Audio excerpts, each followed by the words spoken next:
Carl Van Loon, who basically is the guy who takes Eddie under his wing. He's an investment banker, and he recognizes Eddie's talent in the beginning of the movie and uses Eddie basically the same way Eddie uses him in order to gain whatever he wants. And that's played by Robert De Niro, which was a coup to get him.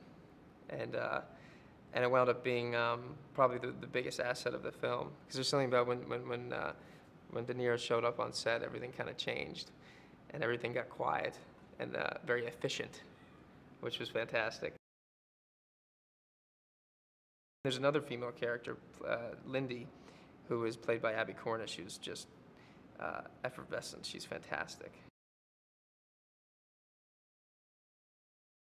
He takes it, and it certainly solves the writing dilemma because he's able to write his manuscript very fast.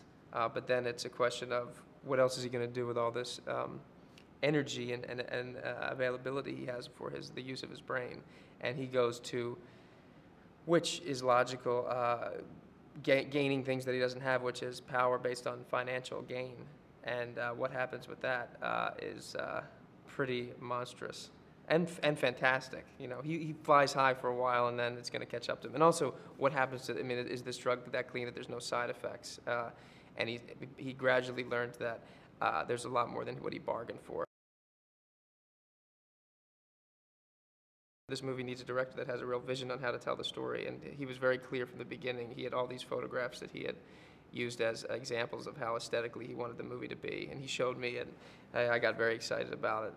And then the filming process, he's effortless to work with also, because there's absolutely no ego, yet he knows exactly what he wants to do. I was definitely scared to play this role, yeah.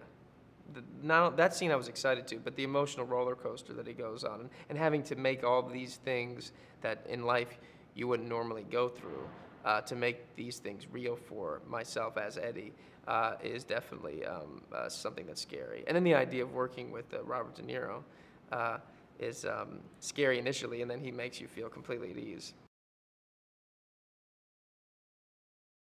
The movie really is about power and the abuse of power, and the idea of what would happen if you could be the best version of yourself. First of all, what would that be? Anyway, what does that mean? And then what price would you have to pay in order to achieve that?